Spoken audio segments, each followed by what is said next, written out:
ये क्लिप सानन स्विट्जरलैंड के 1984 के 5वें टॉक का एक हिस्सा है। जे कृष्णमूर्ति ओपन ऑडियंस के सामने बोल रहे हैं। स्टूडेंट्स, सीकर्स और जनरल पब्लिक शांत ध्यान से सुन रहे हैं।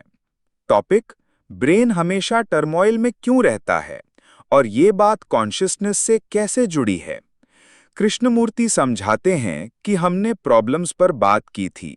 क्या ब्रेन खुद प्रॉब्लम्स से फ्री हो सकता है ताकि वो प्रॉब्लम्स को सही तरह से सॉल्व करे? इसको समझने के लिए पहले कॉन्शियसनेस को देखना होगा। अगर कॉन्शियसनेस शब्द पसंद ना हो तो सिंपल तरीके से समझो, बायोलॉजिकल, इमोशनल और इंटेलेक्चुअल रिएक्शंस। जो कुछ हम फील, सोच, रिएक्ट करते हैं, सब ब्रेन में रिकॉर्ड होते रहते हैं। पेन हो या कोई अनुभव, सब रिकॉर्ड बनते जाते हैं।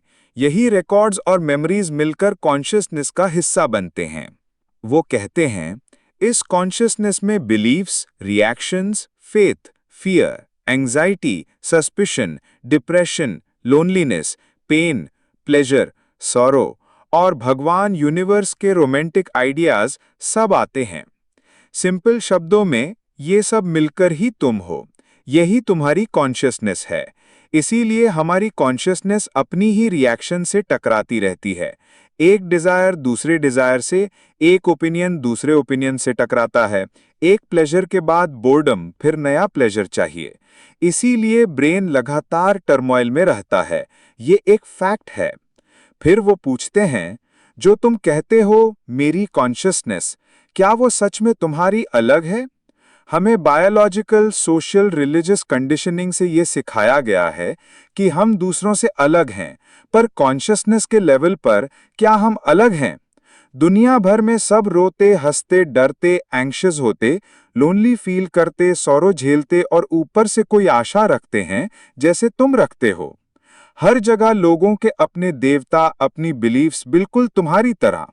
तो जो हम कहते हैं मेरी कॉन्शियसनेस, वो असल में सब इंसानों के बीच शेयर्ड होती है। वेरिएशंस हो सकती हैं, पर एसेंस कॉमन है।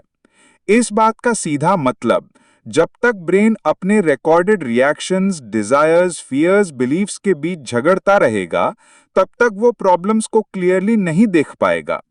एक फ्री ब्रेन जो अपनी इंटरनल कॉन्फ्लिक्ट से आजाद हो, वही प्रॉब्लम्स को सही तरीके से देखकर उन्हें समझ सकता है। तो काम ये नहीं कि हम एक ओपिनियन छोड़कर दूसरा पकड़ लें।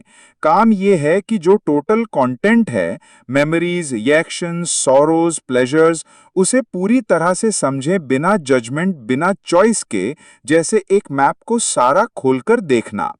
जब ये चॉइसलेस अवेयरनेस होती है, तब एनर्जी आती है और तब असली बदलाव पॉसिबल होता है।